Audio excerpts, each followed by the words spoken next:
Have you ever found yourself constantly bending over backward for others, afraid of saying no, apologizing for things that don't really need an apology, or feeling drained because you're always putting everyone else's needs ahead of your own? If so, it might be time to ask yourself, am I respecting myself as much as I respect others? Self-respect isn't just about how others treat you. It's about how you treat yourself.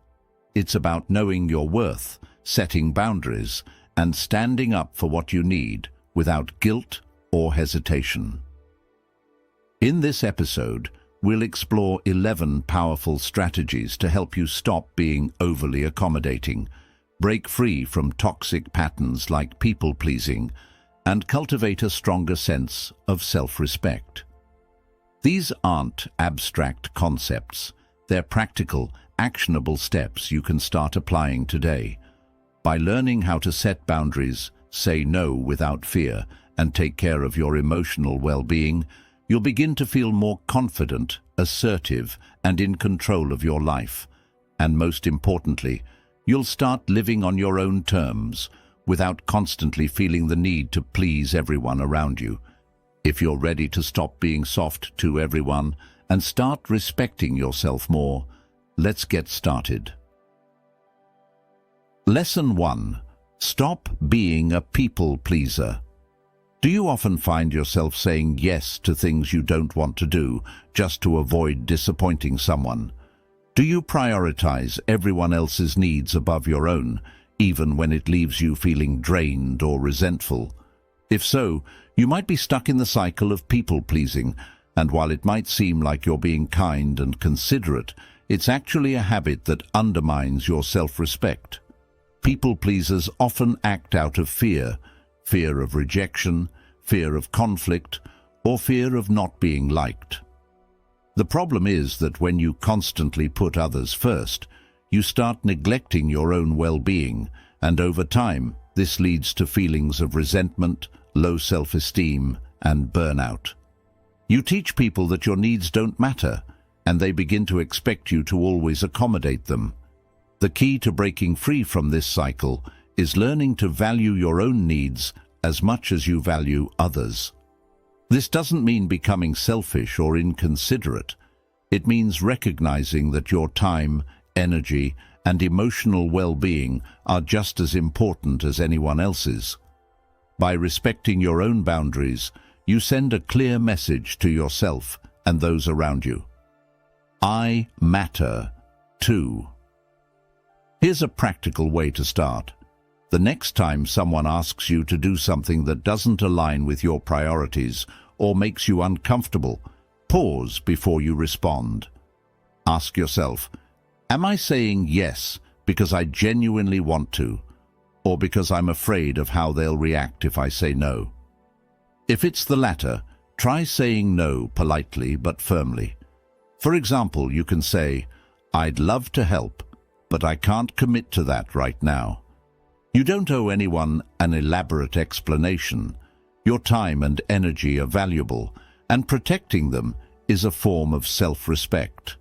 At first, it might feel uncomfortable to say no or to prioritize your own needs, especially if you're used to always accommodating others.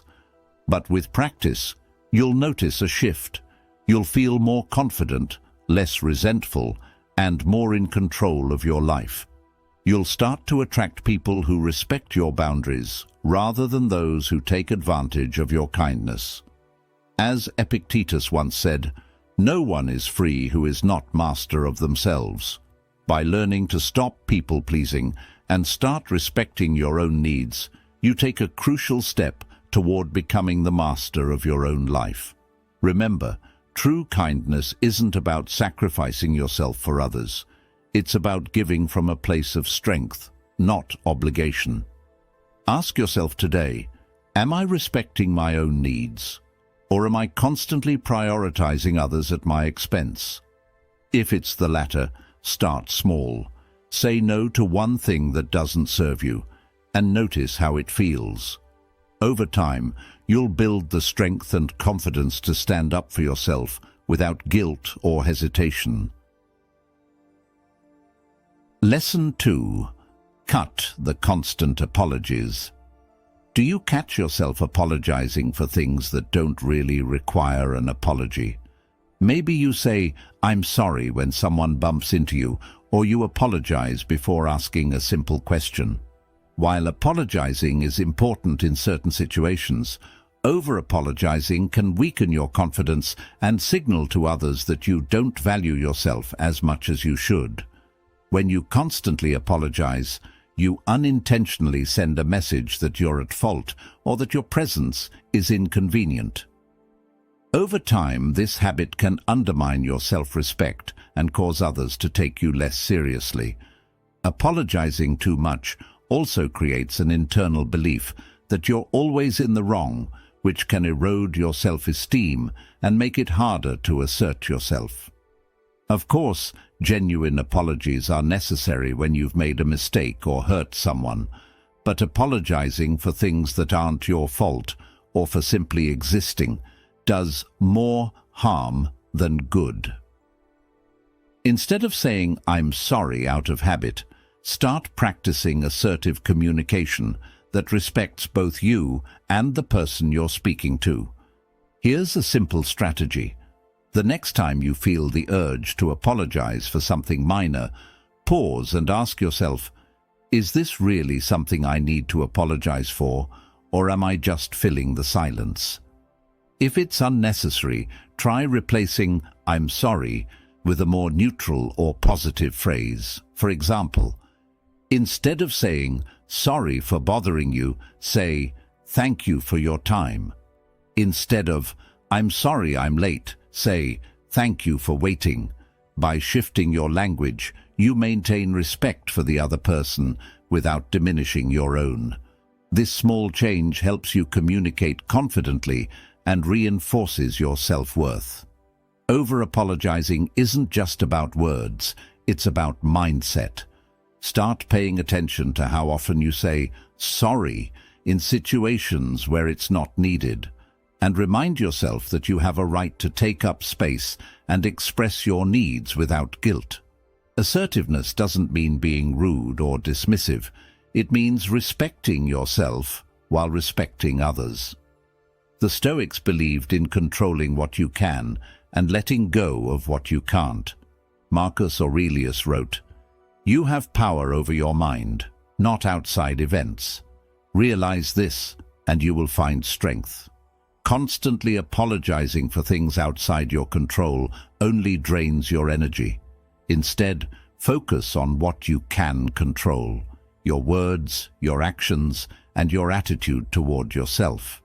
Ask yourself, am I apologizing because I've done something wrong, or am I apologizing out of habit? If it's the latter, start practicing more assertive communication. Over time, you'll notice a shift, not just in how others perceive you, but in how you perceive yourself. You'll feel more confident, more respected, and more in control of your interactions. Remember, cutting out unnecessary apologies doesn't mean ignoring your mistakes. It means valuing yourself enough to know when an apology is truly needed. By doing so, you'll strengthen your self-respect and communicate in a way that reflects your true worth. Lesson 3. Set boundaries and own your space. Have you ever said yes to something you didn't want to do, just to avoid conflict or disappointing someone? Or perhaps you felt uncomfortable in a situation but stayed silent because you didn't want to appear difficult? If so, it's likely that you need to work on setting boundaries, an essential skill for protecting your self-respect. Boundaries are the invisible lines that define what's acceptable and unacceptable in your life. They help you protect your time, energy, and emotional well-being. Without clear boundaries, you end up feeling drained, resentful, and overlooked because you're constantly giving more than you should. Setting boundaries isn't selfish, it's an act of self-respect. It shows others that you value yourself and won't tolerate behavior that compromises your well-being. One of the biggest misconceptions about setting boundaries is that it's about pushing people away or being harsh. In reality, boundaries are about mutual respect, respecting yourself enough to communicate your needs and respecting others enough to be clear with them. Healthy boundaries create stronger, more balanced relationships because they prevent misunderstandings and resentment. Here's a simple way to start. Identify one area in your life where you feel your boundaries are being crossed. It could be at work, with friends, or even with family. Once you've identified it, think about what behavior you're uncomfortable with and how you can assert your boundary in a calm, respectful way. For example, if a colleague regularly interrupts your work with non-urgent requests, you could say, "Kanti, I'm happy to help, but I need to finish this task first. Can we discuss it later?" If a friend always expects you to be available, you might say, "I care about you, but I also need time for myself. I won't always be able to say yes." At first, setting boundaries might feel awkward or even scary, especially if you're used to putting others' needs first. But over time, you'll notice something powerful. People will start to respect you more because you respect yourself. Those who genuinely care about you will appreciate your honesty, and those who don't may drift away, making room for healthier relationships. Another important aspect of setting boundaries is learning to say no without guilt. Many people fear that saying no will make them seem rude or unkind. But in reality, saying no when something doesn't serve you is an act of self-care. You don't have to explain or justify your no. Sometimes a simple, polite, "I can't right now," is enough. The Stoics believed in the importance of guarding one's mind and energy. Epictetus said, "No great thing is created suddenly. By setting boundaries, you're creating space for what truly matters in your life, whether it's personal growth, meaningful relationships, or simply peace of mind." Here's something to reflect on. Where in my life am I saying yes when I really want to say no?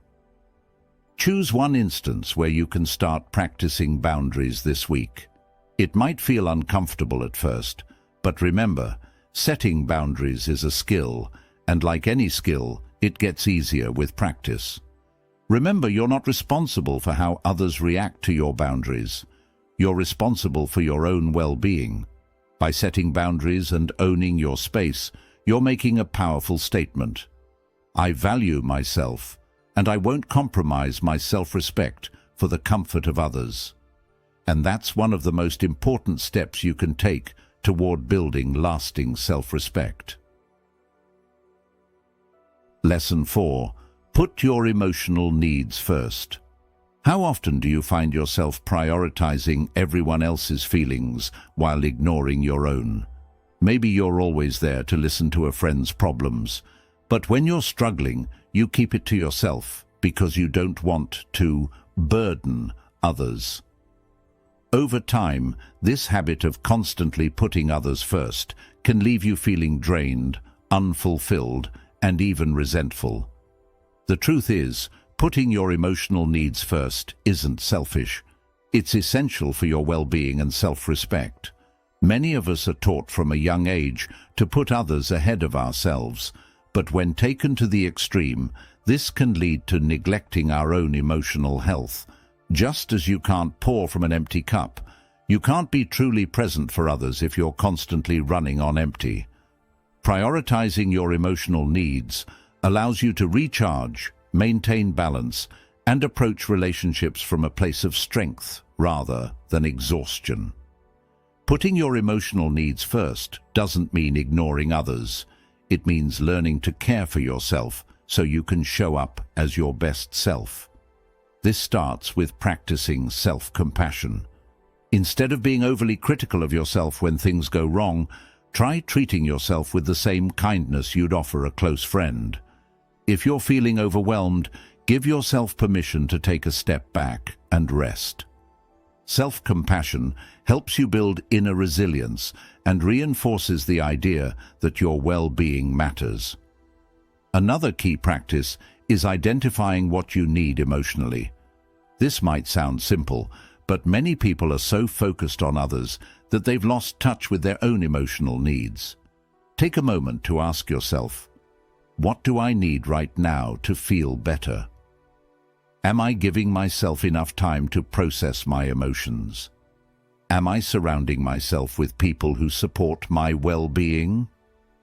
Once you've identified your needs, it's important to communicate them clearly.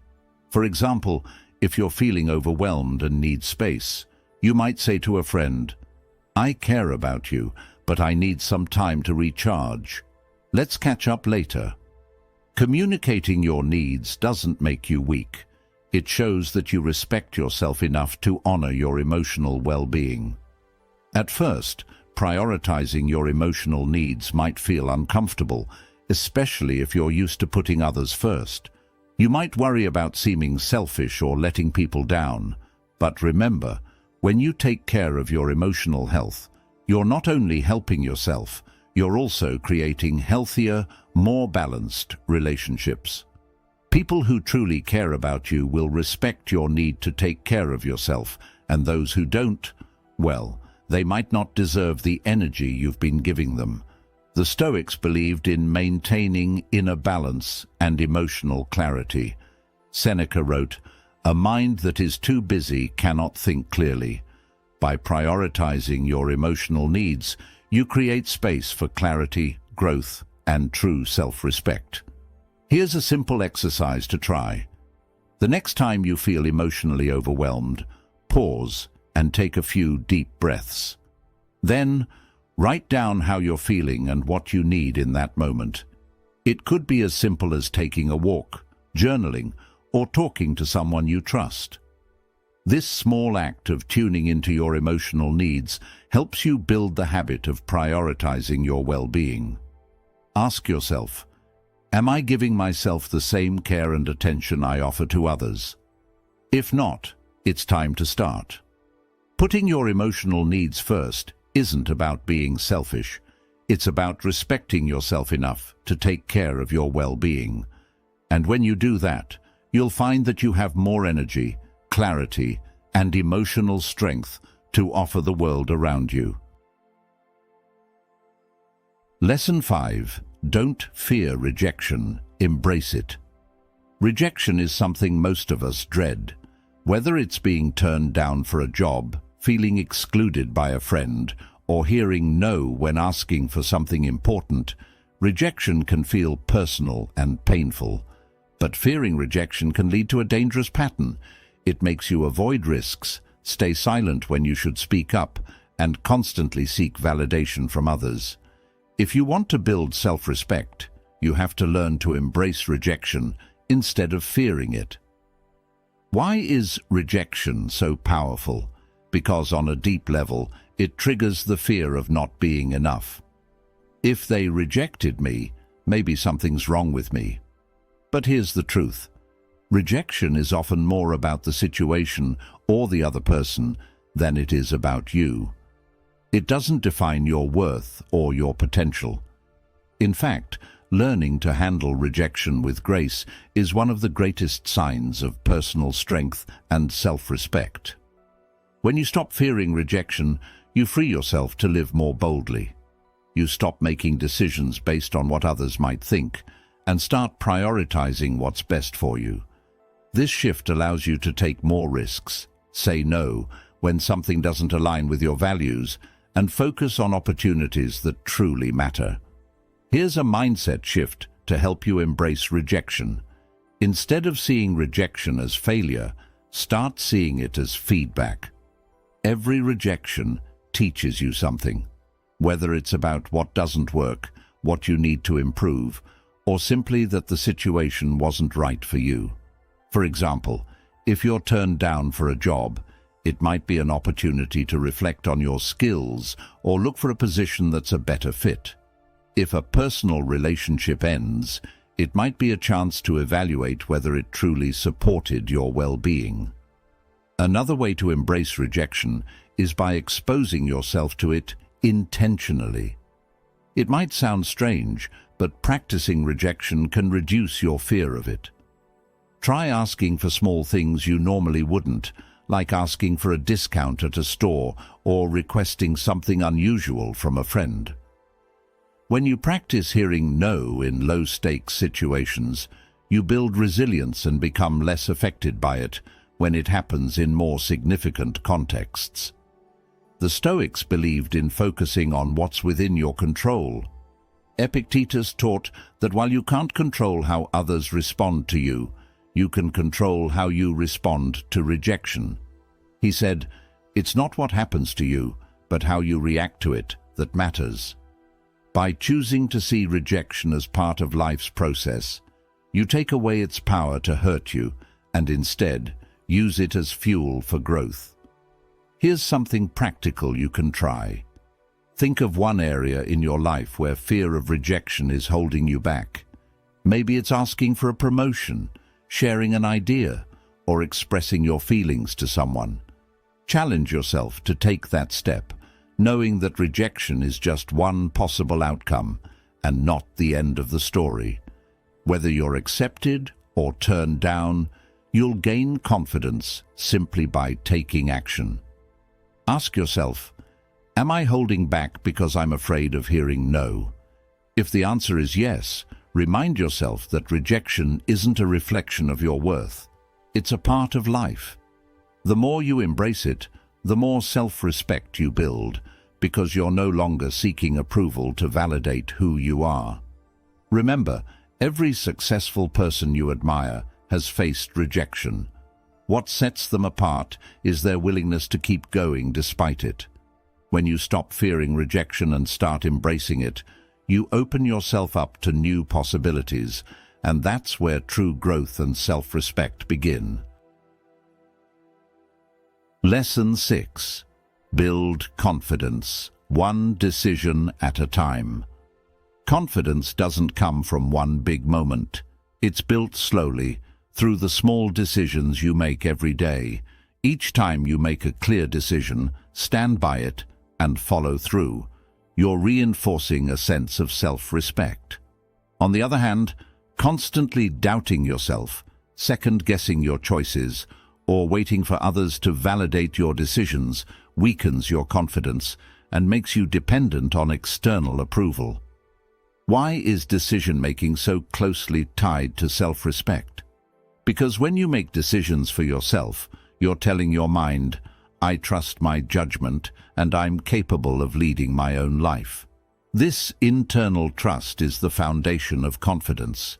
Even when a decision doesn't lead to the desired outcome, standing by it teaches you that you can handle whatever comes your way.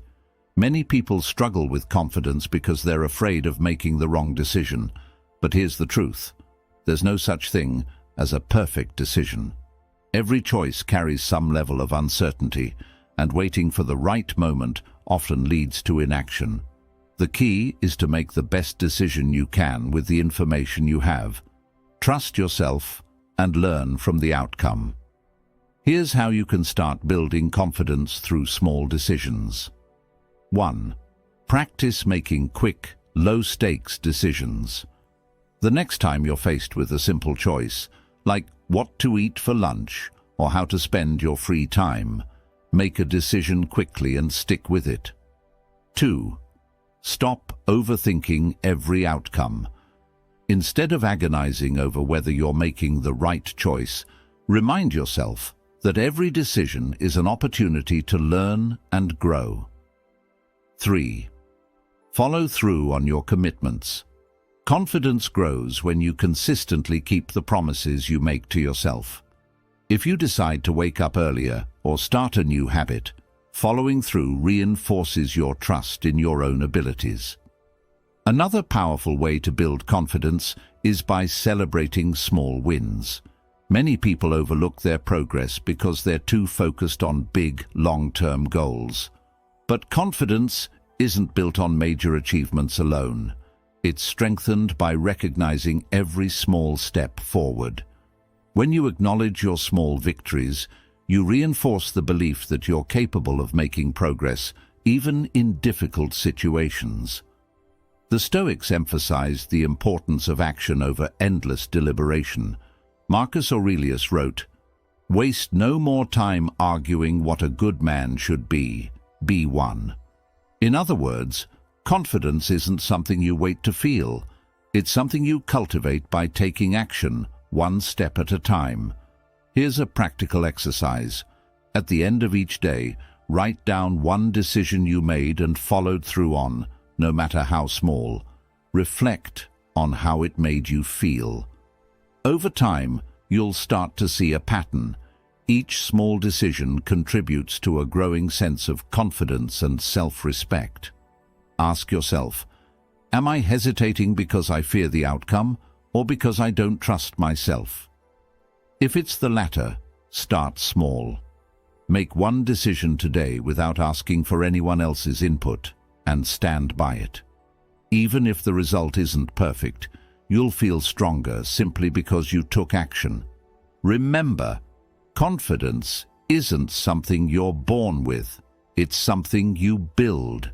And the best way to build it is by making small decisions, learning from them, and trusting yourself to keep moving forward. With every choice you make, you're reinforcing your self-respect and becoming the person who leads their life with clarity and confidence. Lesson 7. Communicate clearly and stand tall. Have you ever noticed how the way you communicate affects how others perceive you and how you perceive yourself? Whether it's the words you use, your tone of voice, or even your body language, clear and confident communication is a key component of self-respect. When you express yourself clearly, you send a message to both yourself and the world. I know my worth, and I'm not afraid to stand by it. Many people struggle with communication because they fear being misunderstood or judged. As a result, they downplay their opinions, soften their words, or add qualifiers like "I think" or "maybe" to avoid sounding too assertive. While this might seem polite, it often weakens the impact of your message and makes you appear unsure of yourself, even when you know exactly what you want to say. Clear communication starts with choosing your words carefully and speaking with purpose. Instead of over-explaining or apologizing unnecessarily, practice getting to the point. For example, instead of saying, "I'm sorry, but I was wondering if it might be okay if we could possibly," say, "Can we?" or "I'd like to." The difference is subtle, but it conveys confidence and clarity. Equally important is your non-verbal communication, your posture, eye contact, and tone of voice. Even if your words are clear, slouching, avoiding eye contact, or speaking too softly can undermine your message.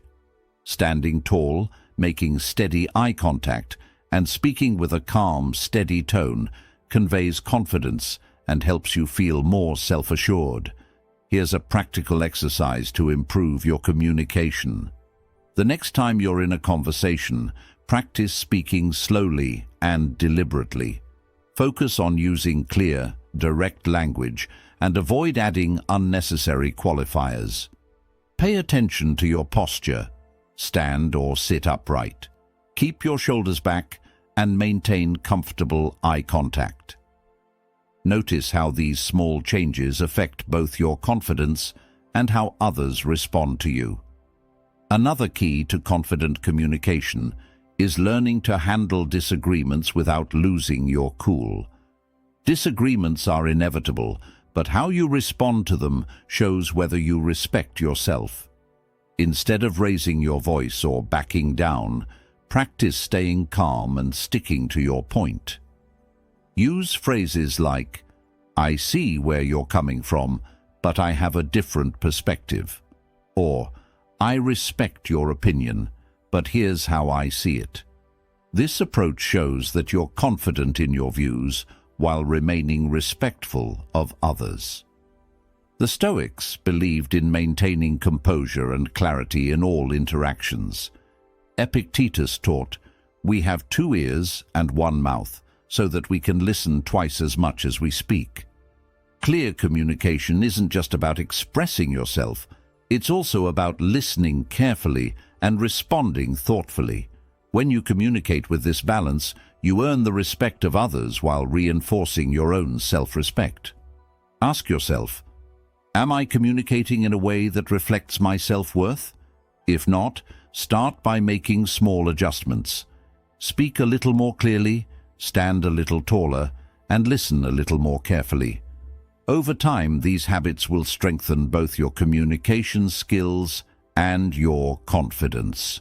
Remember, how you communicate shapes how others treat you, but more importantly, it shapes how you feel about yourself. By learning to speak clearly, listen thoughtfully, and stand tall, you build self-respect from the inside out.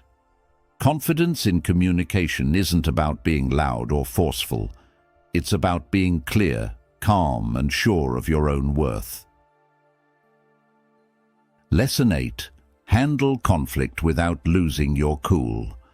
Conflict is inevitable. It's a natural part of life, whether it's a disagreement with a colleague, a misunderstanding with a friend, or a clash of opinions with a family member. The key to self-respect isn't avoiding conflict altogether, but learning how to handle it with composure, clarity, and confidence. When you manage conflict without losing your cool, you send a powerful message to both yourself and those around you. I respect myself enough to stay calm, and I respect you enough to engage constructively. Many people fear conflict because it triggers anxiety or discomfort.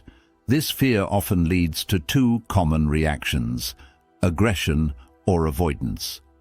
Aggression, raising your voice, blaming or attacking, may feel like you're standing up for yourself, but it damages relationships and leaves you feeling drained.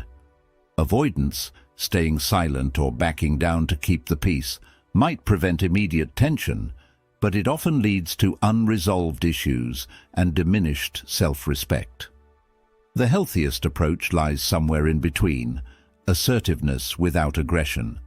Assertiveness means expressing your needs, boundaries, or perspective clearly and respectfully without escalating the situation.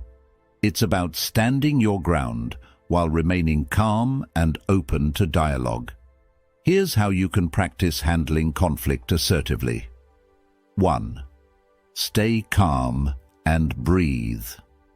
When you feel tension rising, take a moment to pause and breathe deeply. This helps calm your nervous system and gives you time to gather your thoughts before reacting impulsively. 2. Focus on the issue, not the person. Instead of blaming or attacking, focus on the specific behavior or situation. For example, say, "When X happened, I felt," instead of "you always." This keeps the conversation constructive and reduces defensiveness. 3. Use I statements.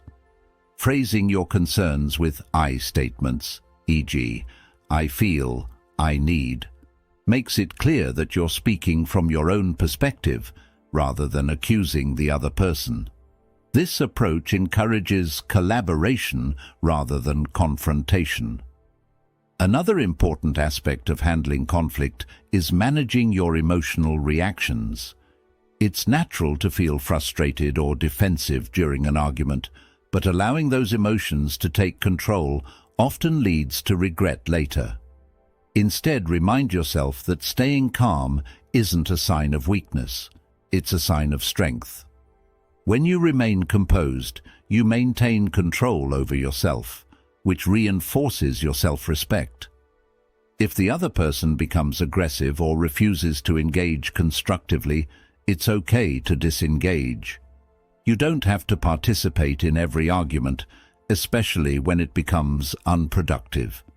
Saying something like, "I think we need to take a break and come back to this later when we're both calmer," shows maturity and respect for both yourself and the other person. The Stoics believed that while we can't control external events, we can control how we respond to them. Marcus Aurelius wrote, "You have power over your mind, not outside events. Realize this, and you will find strength." Conflict is one of those external events you can't always avoid, but how you respond is entirely within your control. Here's something to try. The next time you face a conflict, commit to staying calm and assertive. Focus on listening actively, expressing yourself clearly, and finding a resolution rather than winning the argument. After the conversation, reflect on how it went and what you can learn for the future. Over time, you'll find that handling conflict becomes less stressful, and you'll feel more confident in your ability to stand up for yourself without losing your composure. Ask yourself, am I reacting to conflict, or am I responding thoughtfully? If you find yourself reacting impulsively, practice pausing and taking a breath before speaking. Remember, self-respect grows when you learn to handle difficult situations with calmness and clarity. By mastering the art of conflict management, you not only protect your self-respect, but also earn the respect of those around you. Staying calm under pressure isn't just a skill. It's a form of self-care that strengthens your confidence, reinforces your boundaries, and helps you maintain inner peace. Lesson 9. Build healthy relationships that lift you up. Take a moment to think about the people in your life. Do they support your goals, respect your boundaries, and encourage you to grow? Or do they drain your energy and make you question your worth? The truth is, the quality of your relationships plays a huge role in your self-respect. Surrounding yourself with people who uplift you rather than tear you down helps you maintain a positive mindset and reinforces your sense of worth. Healthy relationships are built on mutual respect, trust, and support. When you're in the company of people who genuinely care about you, they encourage you to be your best self while respecting your individuality. In contrast, toxic relationships, those marked by manipulation, criticism, or disrespect, erode your confidence and make it harder to respect yourself. The first step to building healthier relationships is learning to identify what's healthy and what's toxic. Healthy relationships feel balanced. You're allowed to express your feelings and set boundaries without fear of judgment. Toxic relationships, on the other hand, often leave you feeling drained, anxious, or unappreciated. Here's how you can start improving the quality of your relationships. 1. Set clear boundaries. People who care about you will respect your limits. If someone consistently disregards your boundaries, it's a sign that the relationship may not be healthy. 2. Seek reciprocity. Healthy relationships are two-way streets. If you're always the one giving, whether it's time, energy, or emotional support, it's important to ask yourself whether the other person is truly contributing to the relationship. 3. Let go of toxic connections. This can be one of the hardest steps, especially if the person has been in your life for a long time. However, walking away from relationships that no longer serve you is a powerful act of self-respect. It doesn't have to be dramatic. It can be as simple as creating distance and prioritizing your well-being. Building healthy relationships isn't just about avoiding toxic people. It's also about nurturing positive connections. Spend time with people who inspire you, who listen without judgment, and who celebrate your successes without envy. These are the kinds of relationships that uplift you and help you grow into the best version of yourself. The Stoics believed in the importance of surrounding oneself with virtuous individuals. Seneca wrote, "Associate with those who will make a better man of you. Welcome those whom you yourself can improve. The process is mutual, for men learn while they teach." This philosophy reminds us that healthy relationships aren't just about receiving support. They're also about giving it in a way that promotes mutual growth. Here's something you can do today. Make a list of the 5 people you spend the most time with. Ask yourself, do these people make me feel valued and respected? Do they encourage my growth? If the answer is yes, consider how you can deepen those connections. If the answer is no, think about what changes you can make, whether it's setting boundaries, spending less time with certain individuals, or seeking out new, more positive relationships. Ask yourself, am I surrounding myself with people who lift me up or pull me down? Remember, you have the power to choose who gets access to your energy. By prioritizing healthy relationships, you create an environment that nurtures your self-respect and helps you thrive. Ultimately, building healthy relationships is about quality, not quantity. It's better to have a few supportive, positive people in your life than a large group that drains you. Surround yourself with those who believe in you, respect your boundaries, and encourage your growth. And be that kind of person for others too. Healthy relationships aren't just good for your emotional well-being, they're essential for cultivating lasting self-respect. Lesson 10. Be your true self and keep growing.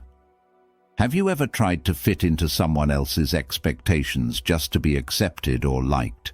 Maybe you've changed the way you talk, act, or even think, hoping to please those around you. While this might bring short-term approval, over time, it chips away at your self-respect. True self-respect comes from living authentically, being who you truly are, not who others expect you to be. When you hide parts of yourself or pretend to be someone you're not, you send a subtle message to your mind. Who I am isn't good enough. But the truth is, embracing your authentic self is one of the most powerful ways to build lasting confidence and self-respect. It means showing up as you are, flaws and all, and trusting that you're worthy of respect simply by being you. Being your true self doesn't mean refusing to grow. It means growing while staying true to your values and identity. Life is a journey of constant learning and self-improvement, but that growth should come from a place of self-acceptance, not self-rejection. You can strive to be better while still appreciating who you are in this moment. Here's how you can start embracing your true self. 1. Identify what matters to you. Take time to reflect on your values, passions, and beliefs. Ask yourself, am I living in a way that aligns with what's truly important to me? When you live according to your values, you feel more grounded and confident. 2. Stop seeking external validation. It's natural to want approval from others, but when your self-worth depends on it, you give away your power. Instead of asking, what will they think of me? Start asking, what do I think of myself? The only validation that truly matters is your own. 3. Accept your imperfections. No one is perfect, and trying to be will only lead to frustration. Embrace your flaws as part of what makes you unique. Self-respect grows when you stop trying to meet impossible standards and start appreciating yourself as you are. Another important part of staying true to yourself is letting go of comparison. It's easy to look at others and feel like you're not doing enough, but comparison is a trap that only steals your joy. Instead of measuring your worth against others, focus on your own journey. Celebrate your progress, no matter how small, and keep moving forward at your own pace. The Stoics believed in the power of self-mastery and authenticity. Marcus Aurelius wrote, "Waste no more time arguing about what a good man should be. Be one." This reminds us that instead of trying to fit into others' definitions of success or worth, we should focus on being true to ourselves and living according to our own principles. Here's something practical you can do. Take a few minutes to write down 3 things that make you who you are, your strengths, values, or qualities you're proud of. Then, think about one area where you might be holding back from being your true self, whether it's at work, in a relationship, or in a social setting. Challenge yourself to show up authentically in that area, even if it feels uncomfortable at first.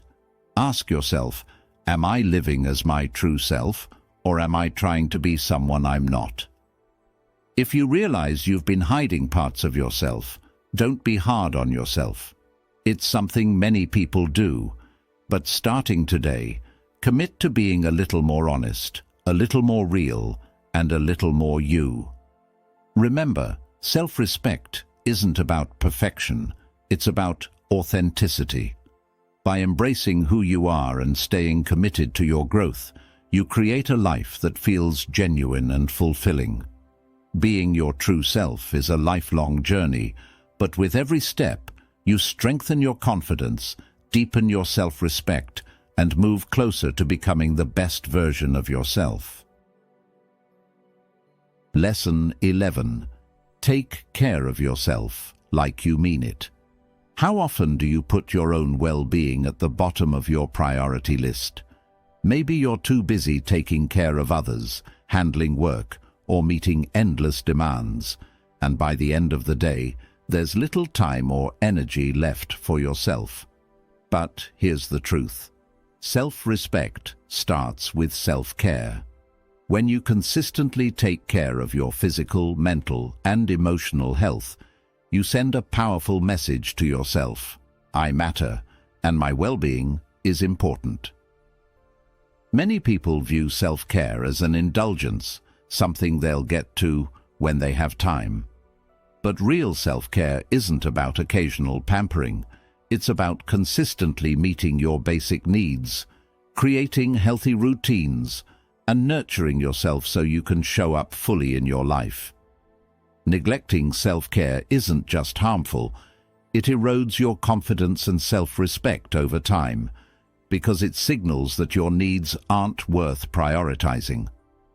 Self-care can take many forms, but it's essential to focus on 3 key areas. 1. Physical care. Your body is the foundation of your well-being. Prioritizing things like proper sleep, nutritious food, regular exercise, and hydration isn't just about looking good. It's about feeling good and having the energy to live your life fully. Small habits like stretching in the morning, taking a walk, or staying hydrated throughout the day can make a big difference in how you feel and function. 2. Mental care. Mental self-care involves taking time to clear your mind, manage stress, and nurture a positive mindset. This can include practices like mindfulness, journaling, or simply unplugging from screens for a while. It also means setting boundaries with people or activities that drain your mental energy and protecting your peace. 3. Emotional care. Emotional self-care is about acknowledging your feelings and giving yourself the space to process them without judgment.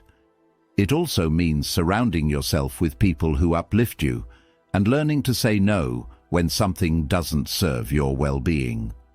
Practicing self-compassion, being kind to yourself when things go wrong, is a key part of emotional self-care. Here's something important to remember. Self-care isn't selfish. It's what allows you to be your best self, both for yourself and for the people around you. You can't pour from an empty cup. When you neglect your needs, you eventually burn out, and that benefits no one. The Stoics understood the importance of caring for oneself in order to live a balanced life. Seneca wrote, "It is part of the cure to wish to be cured." In other words, taking responsibility for your well-being is the first step toward living a fulfilling life. Self-care isn't a luxury. It's a responsibility you have toward yourself. Here's a practical exercise to get started. Write down one small way you can take better care of yourself today, whether it's going to bed earlier, saying no to something that feels overwhelming, or simply taking a few minutes to breathe and relax. Then, commit to doing it, no matter how busy or distracted you feel. Over time, these small acts of self-care add up, creating a stronger, healthier version of you. Ask yourself, am I taking care of myself the way I would take care of someone I love? If the answer is no, start making small changes today. Remember, respecting yourself begins with treating yourself like someone who deserves care, attention, and compassion. By taking care of yourself like you mean it, you not only boost your self-respect, but also improve every other area of your life. You'll have more energy, more clarity, and more confidence to pursue your goals and build meaningful relationships. Self-care isn't just something you do. It's an ongoing commitment to yourself, and one of the most powerful ways to show that you truly respect who you are. Self-respect isn't something you're born with. It's something you build through daily actions, decisions, and habits. Throughout this episode, we explored 11 powerful lessons to help you stop being overly accommodating, stand up for yourself, and start living a life that reflects your true worth. From learning how to say no, set boundaries, and prioritize your emotional needs, to embracing rejection, handling conflict, and building healthy relationships, each step brings you closer to becoming the confident, empowered version of yourself. Remember, self-respect isn't about being harsh or selfish. It's about knowing your value, honoring your needs, and communicating that to the world with clarity and confidence. The more you practice these habits, the more natural they'll become, and the more you'll feel in control of your life. As Marcus Aurelius once said, respect yourself above all. When you respect yourself, you don't need constant validation from others. You become your own source of strength, and that's where true confidence begins. So, take what you've learned today and start applying it, one small action at a time. Over time, those small actions will create big changes. Ask yourself, what's one thing I can do today to start respecting myself more? Whether it's setting a boundary, cutting back on unnecessary apologies, or simply taking time to care for yourself. Commit to it, and keep showing up for yourself every day. Thank you for listening. If you found this episode helpful, please consider liking, sharing, and subscribing for more content on personal growth, confidence, and self-respect. And, as always, I'd love to hear your thoughts. What lesson resonated with you the most? Let's continue the conversation in the comments. Until next time, remember, respect yourself, stand tall, and keep growing.